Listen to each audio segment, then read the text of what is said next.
சிட்டு வேலைக்கு 2 ஆளுகளை கூட்டு வந்திருக்கான். வேலையை வாங்கிட்டு சம்பளத்தை கொடுத்து அனுப்புன்னு மேஸ்திரி கிட்ட சொல்ல, வேலைக்கு ஆள் வேணும் கேட்டா சின்ன பசங்களை கூட்டி வந்திருக்கான்.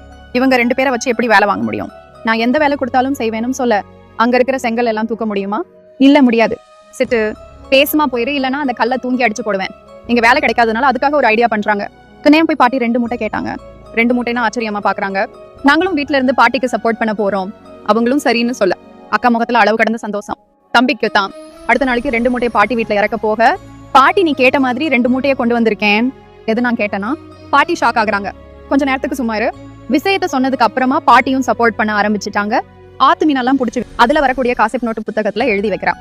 தம்பி மோதிரம் கலைஞ்ச விஷயமும் தெரியக்கூடாதுன்னு பாக்கெட்டுக்குள்ள கைவிட்டு வைக்கிறான். பாட்டி கரெக்டா கண்டுபிடிச்சாங்கடா. பேரப்பையா உன் கையை காட்டு. மோதிரத்தை காணும். என்ன பண்ணனு பயத்தோடு கேட்க, உடனே அக்கா நான் அதை பத்திரமா எடுத்து பியூரேல்ல வச்சிருக்கேன் அப்படின்னா சரின்னு சொல்றாங்க. பெரிய மைனர் வீட்டு கொஞ்சம் செப்புல கையா விட்டு தான் தெரிவான். இந்த டைம்ல சித்தி ஆதார கார்டு எடுக்க வந்திருப்பாங்க.